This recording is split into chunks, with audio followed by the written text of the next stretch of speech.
ભાવનગરમાં મહુવામાં સસ્તા અનાજની સંગ્રહખોરીનો પર્દાફાશ થયો છે।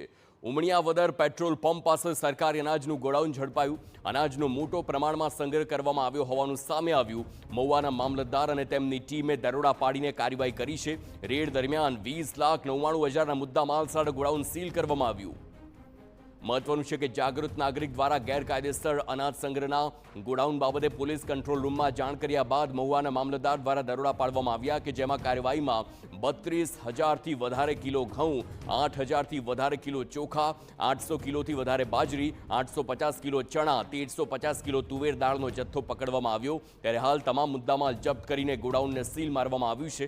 ગોડાઉન ફઝલ નામના વ્યક્તિ દ્વારા ભાડે રાખવામાં આવ્યું હોવાનું પણ તપાસમાં સામે આવ્યું અને તમામ મામલે વધુ કાર્યવાહી હાથ ધરાઈ છે।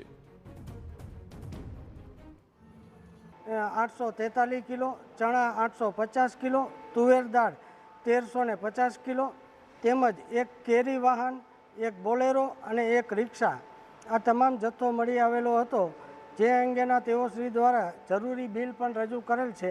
જે અંગેની વિશેષ તપાસ હવે ડીએસઓ સાહેબ કક્ષાએથી થશે અને ઉપરોક્ત જથ્થો અને વાહન તમામ વસ્તુ આજરોજ સીઝ કરવામાં આવેલ છે, જેની કિંમત છે 20,99,845 અને ગોડાઉન પણ આજરોજ સીલ કરવામાં આવે છે।